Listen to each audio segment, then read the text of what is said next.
What up, though? It's your girl Danielle coming through with this review for Love and Hip Hop Miami. So, I'm a little bit late. I ain't coming in on the first episode. I was all in my head like, what should I post? What should I do? How should I start? Do I need an introduction video? I don't. I'm gonna get to it, but that's not what we're doing right now. Right now, we're gonna talk about this Love and Hip Hop. This season of Love and Hip Hop Miami is coming through with all the tea, breaking all the generational curses. They got all the hot topics. If you don't know, I'm featured on a few other panels, and the things that we have been talking about are all on this season. So this season is giving me unhealthy mother-son relationships, unhealthy mother-daughter relationships, unhealthy romantic relationships. It's just giving me everything. So my favorite couple on this franchise this season, Ace Hood, okay? Ace Hood and his woman, Sheila. I love them. So since I'm coming in late, I want to start at the beginning with Ace Hood. What is it called when you are shown on the show? A scene. Boom. He had a scene with his mom where they were talking about how they had like fallen apart. So Ace Hood got rich and famous, started taking care of his mom, but then he found a woman, right? And in the midst of finding that woman, he decided to go independent. He was saying how that money wasn't flowing the same. It forced him to become responsible with his money and see how he was spending it. And he had to pull back from his mom. Like, hey, you know, I can't support you like I was. She got mad. He was like, you know, this is the thing with the unhealthy relationships with the mothers and the sons, black mothers and sons. Like, we need to stop doing this. And she was like, I just felt like you replaced me. That I'm not your queen anymore and she is. Newsflash, Mom. That's what happened. I think I'm taking it a little bit personal. I feel a little bit triggered, you know, because it hits home. That's what happened. When your son grow up, you do get replaced. You shouldn't have been his queen to begin with. I mean, you his mom. You are the most important woman in his life for a time. But it's leave to cleave, okay? Got cleave to that wife, and that's his wife. Anyway, they talked about it, and he didn't know how to manage the conflict between his mom and his wife. But of course, he go choose his wife. That's who he want to be with. That's who he building his life with. So on this episode, Sheila had like some type of she has anxiety and depression, and she was talking about that with Ace, because she had a panic attack and he didn't really do anything about it. So when they were talking about it, he just let her know, like, hey, I'm not used to this.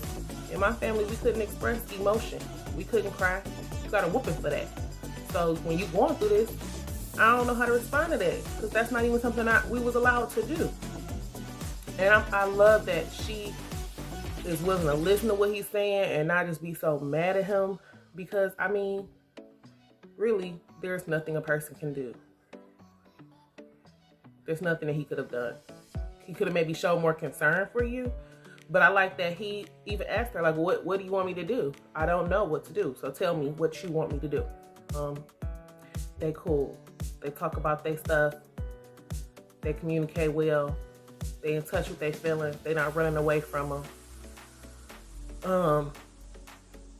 But that mama, I want to see more of her. See if she can come around, because even though she was saying with Ace that she wanted to come back together and let bygones be bygones, that mother wanted to explain all the things that was wrong with that girl. But when that girl tried to point out some things, one was like, oh, let's not play blame game. Oh, we don't want to do that. And it's like, it's not the blame game, baby. This is what happened. This is it.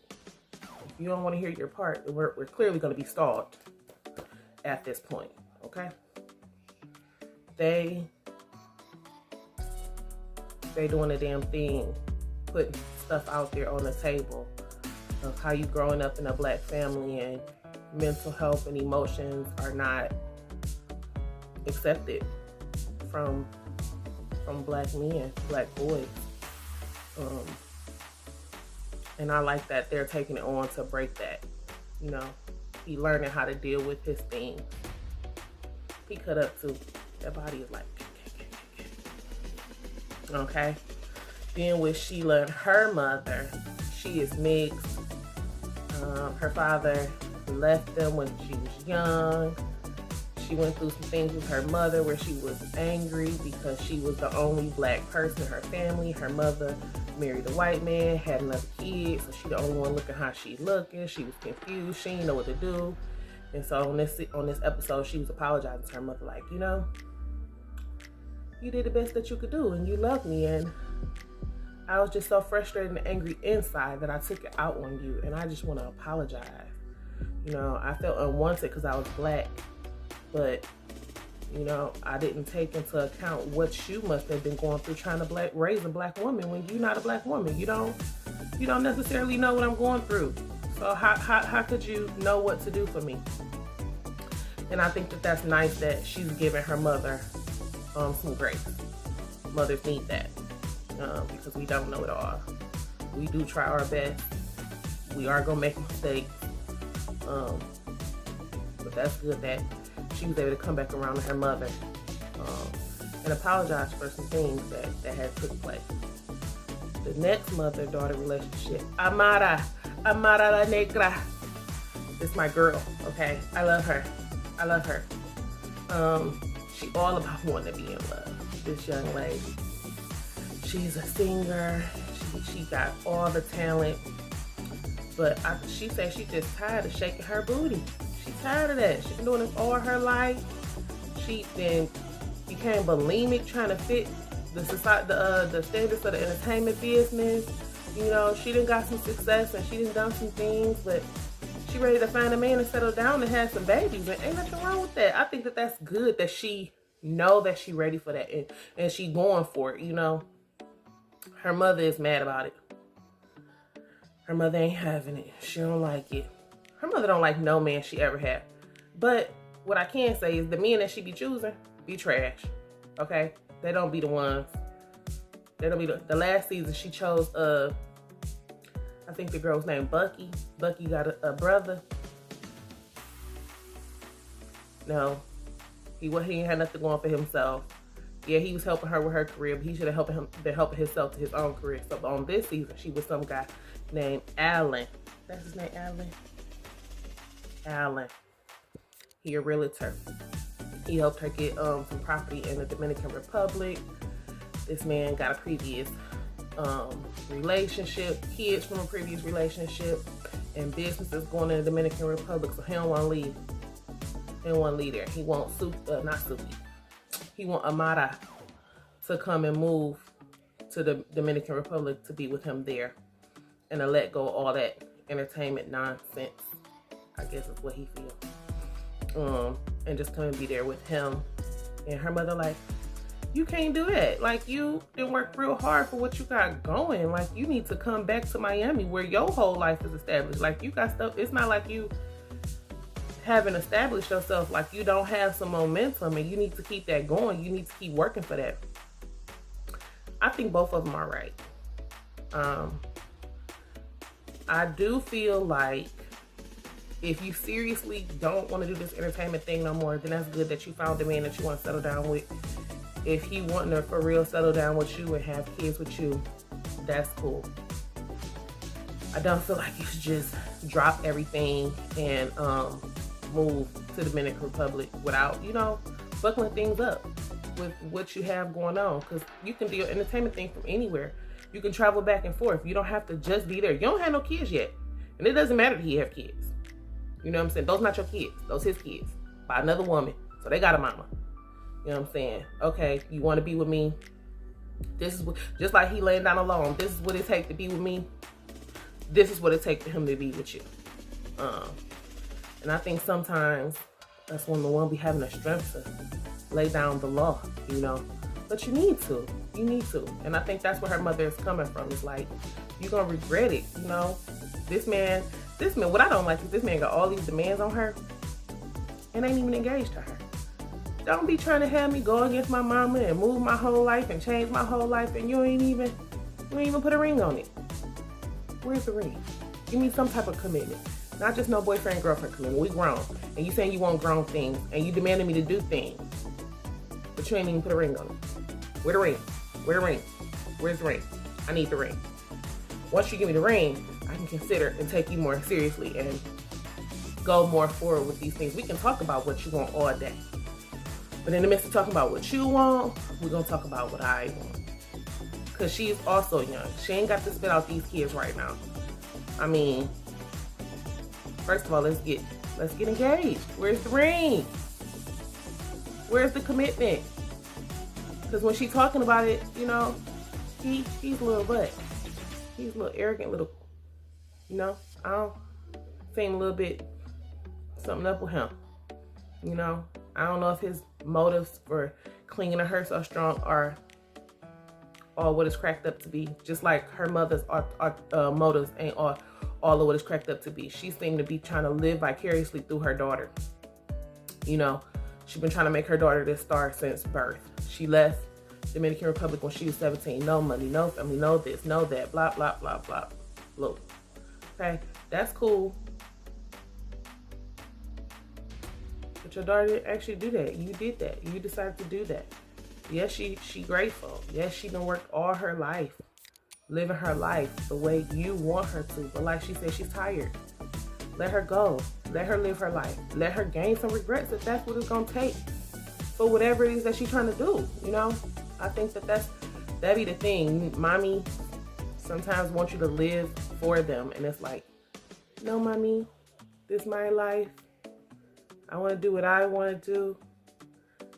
I'll get back to what you want me to do later, maybe. I don't know, you know, but I want to be happy. And I think that's where Mara at. And I think that's what's up. Like, hey, let me go find love. Let me be happy. Let me not have to worry about fitting a certain thing to make this money. Like, I'm tired of that.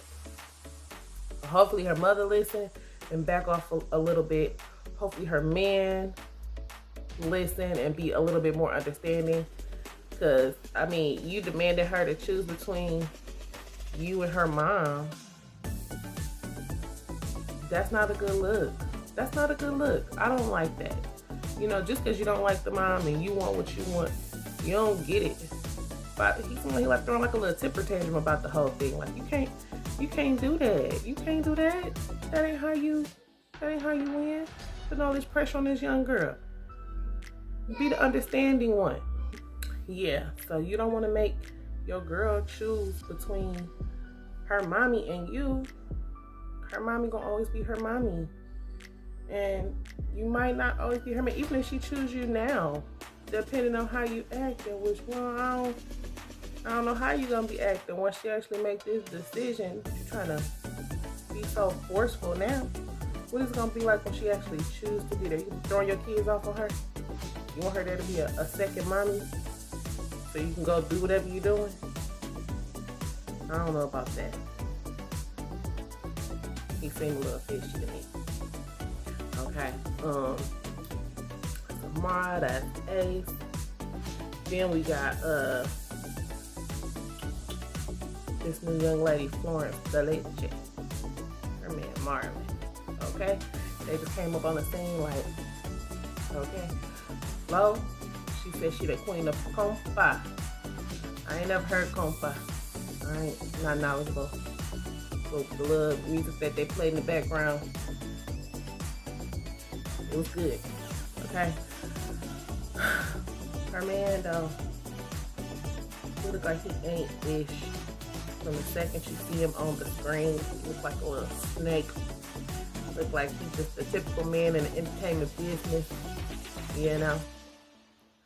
Slipping and sliding, dipping and diving, all through them O's, okay, instead of being with his wife. She said she was doing really, really good before the pandemic. Then the pandemic hit, lost all her momentum, but she own a restaurant. So she performed at the restaurant. After she get done performing, she go behind the bar and start serving drinks because they was short staffed. Some people might look at that and be like, that's not, but no, that's her business. It's okay to be working at it's your business. What you do as a business owner, you keep it going. You can't be above doing something that you need or your business gonna fail. She's about that business, okay? Not only she got that, she building this beauty bar. She got a lot of things going on. I don't know what her man do.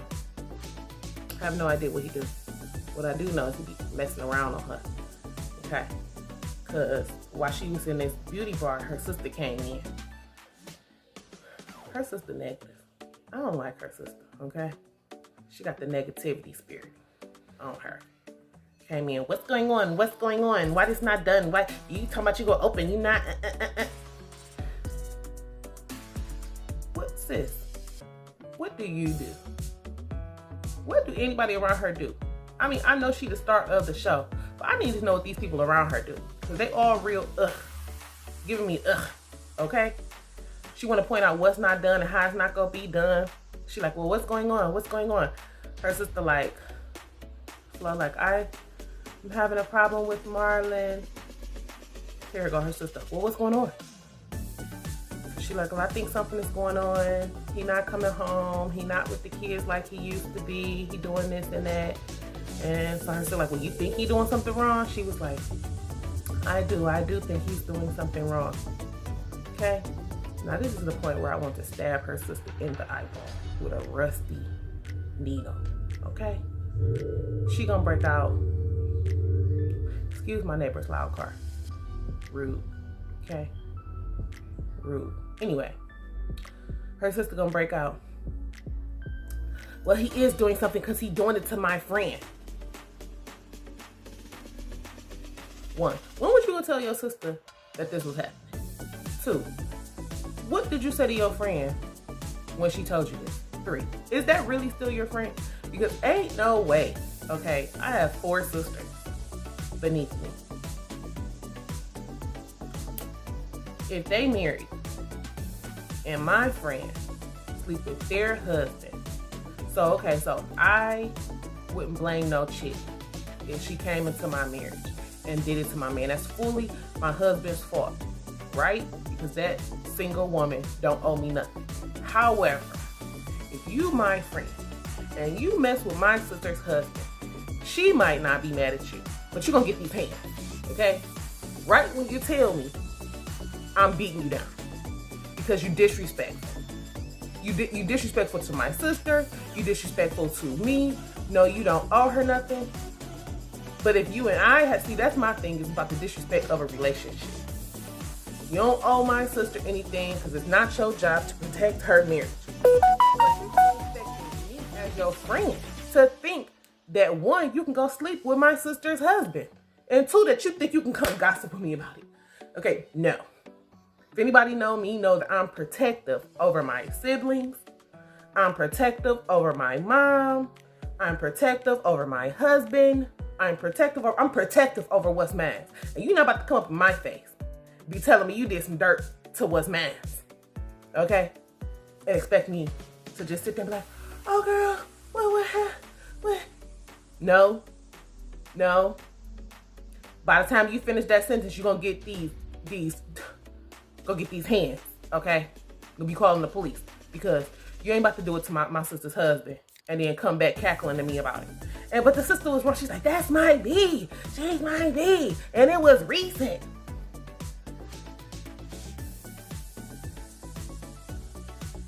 Are they really sisters or are they friends?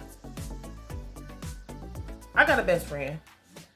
You're not even about to do it to my best friend's man and come cackling back to me about it. Because if you my best friend, that's like being my sister. And I'm willing to fight, okay? I'm willing to fight for anything that I claim. And you're not about to do it. You is not about to do that. And come back to me gossiping. If you do it, you better keep that to yourself. Keep it over there. Make sure she don't know. Make sure I don't know. Make sure you keep it hush-hush. Because once I find out, I'm coming. Okay. So, Flo got a lot going on with her man and her sister. Baby girl, she need a new circle. But she got 3 beautiful boys. They gorgeous. Okay, then, let me see. Noriega up on here. He got his wife, Neri. Nori and Neri. Ain't that cute? But Neri been a stay-at-home wife, taking care of Noriega since they've been together. They got kids. She helped him with his business. She even his dang on chauffeur. This man don't have no license, y'all. What type of grown man don't have a license? Okay? You about to be with me. You about to have yourself, even if you don't drive, you about to have yourself all the way together. You can't be calling yourself a man and not be able to suffice or survive for yourself. Like, that's cool. You got money. You got Uber. You got this. You got, but my guy, where's your license? Go get your license. Because now Neri, after doing all this stay-at-home stuff, she wanting to do for herself. She's trying to open up a juice bar. Noriega don't seem too happy about it. Noriega got a good circle though, because when he went and told his friends about what his wife was wanting to do, they was like, well, she been down for you all these years. It's time for her. That's good. He got a good circle instead of them trying to go against her like, what? What she trying to, what? But they was cracking jokes on him like, them kids gonna be raising themselves because you don't know nothing about nothing on raising no kids, not driving no car, not cooking no food. He coming around though. He ain't too interested in hearing about it though. They was driving past the bar. She said, oh, the lights are on there and they're working. He's like, yeah, okay. But he was giving her a birthday party. At the birthday party, dun dun dun, Ray J pop up. Ray J on the scene. He ain't just loving hip hop Hollywood. Now he loving hip hop Miami. He said he bi-coastal on that thing. Okay, that's what's up. Him and Princess came stepping out. I love Princess. She's strong. Take a strong. All the women dealing with these men are strong. I said it the way I meant it. Strong. They got a different type of strength to be dealing with these men. I can't. Okay. Here come Princess and Ray J. They done went through. We getting a divorce. We staying together. We getting a divorce. We staying together. We getting a divorce. Now they supposed to be staying together. But she was saying they getting a divorce. They don't know what they doing, whether they coming or going. Okay. Ray J come in and tell Noriega, I want you to be my married friend. Noriega was so excited. He was kind of like, oh. And I felt his genuineness in it. I think he was shocked that he could be a married friend to Ray J. He was happy to be a married friend to Ray J. He was excited to get a chance to be a married friend, just period. Because he's like, I ain't never got a chance to do that. Oh, that's cool, that's cool.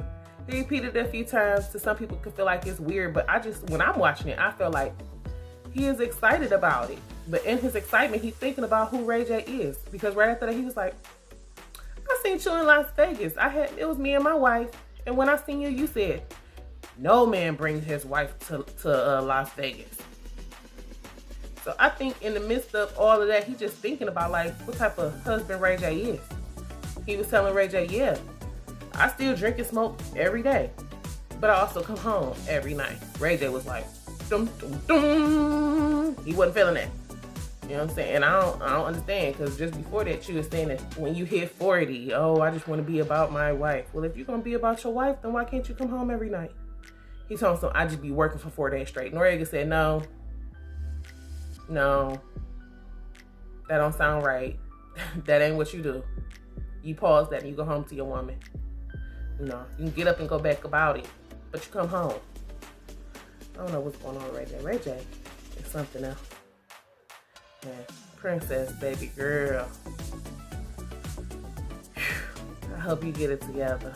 I hope you actually find happiness with him, if that's who you're going to be with. And if not, then leave him. If you ain't going to do what you need to do, if you ain't going to find your happiness with him, you're just getting older. Youth matters. And you're a baddie. But don't be wasting your years on this man You're not appreciative of who you are. Maybe there's something else, okay? You're talking about one wish. My one wish is that you get your stuff together. Okay. How you saying you want to get your stuff together but looking all weird because he said you got to come home every night? Something not adding up. Okay. All right, y'all. So that was my review of Love and Hip Hop Miami. I'm loving them. I'm loving this season. I'm going to come through again next week. Try to be more on time with the review. Try to not be all over the place. But since they 3 episodes in, it's kind of hard to just focus on this one episode because there's so much to say, so much to cover, you know. But we'll be back.